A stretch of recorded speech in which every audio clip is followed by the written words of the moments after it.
สวัสดีครับผมเอาบรรยากาศกันหน่อยนะครับผมบรรยากาศตั้งหลังเป็นวิวดอยงามนะฮะก็เป็นเพลงที่แนะนำกันมาครับอยากฟังเพลงนี้ฟังแล้วฟังแฮมโอ้ยังชอบอยู่อยากฟังกันแฮมก็เพลงชื่อว่าข้ามฟ้าฝากใจครับงานเพลงของน้องปติญญาของผมเนี่ยครับผมแนะนำกันมารถฟังกันเลยแล้วกันครับ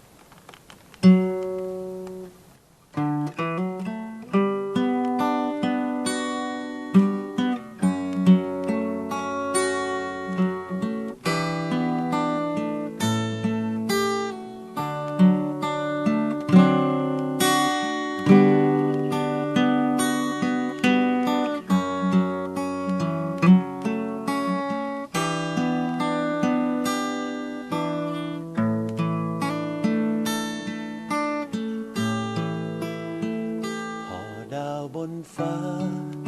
ก็ตั้งหากันห้องกอ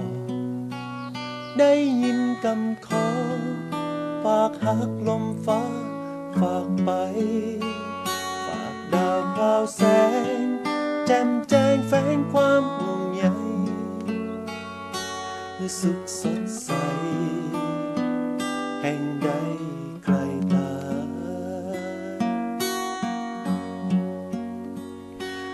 เมฆบนฟ้า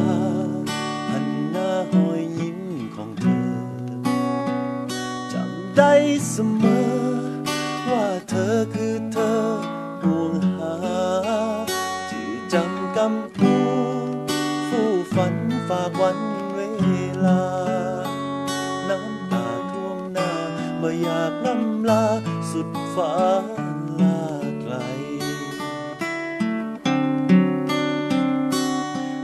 จะเมินจะเนินจะนานกี่คืนฝันจะฝันใฝ่หาส่งหัวใจข้ามฟ้าว่าฮักว่าห่วงใยจะเมื่อใดจะเฝ้าจะรอพร่ำกำขอดาวแจ้งแสงใสฝากเพื่อเธอฝากฮักไปฝากความห่วงใยข้ามฟ้าฝากใจ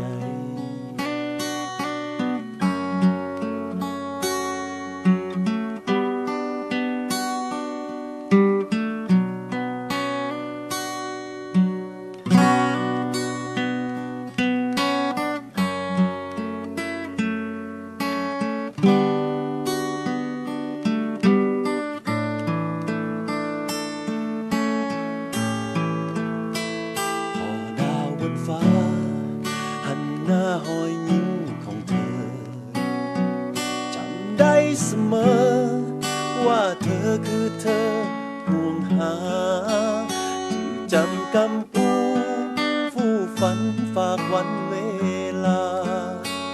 น้ำตาเปื้อนหน้าบ่อยากร่ำลาสุดฟ้าลา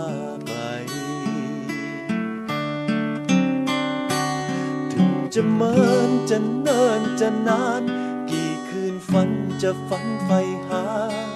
ส่งหัวใจข้ามฟ้าว่าฮักว่าห่วงใยจะเมื่อใดจะเฝ้าจะรอพร่ำกำขอดาวแจ้งแสงใสฝากเพื่อเธอฝากฮักไปจะเมินจะเนินจะนานคืนฝันจะฝันใฝ่หาส่งหัวใจข้ามฟ้าว่าฮักว่าห่วงใยจะเมื่อใดจะเฝ้าจะรอพร่ำกำขอดาวแจ้งแสงใสก่อนหลับตานอนฝากฮักนี้ไปฝากความห่วงใยข้ามฟ้า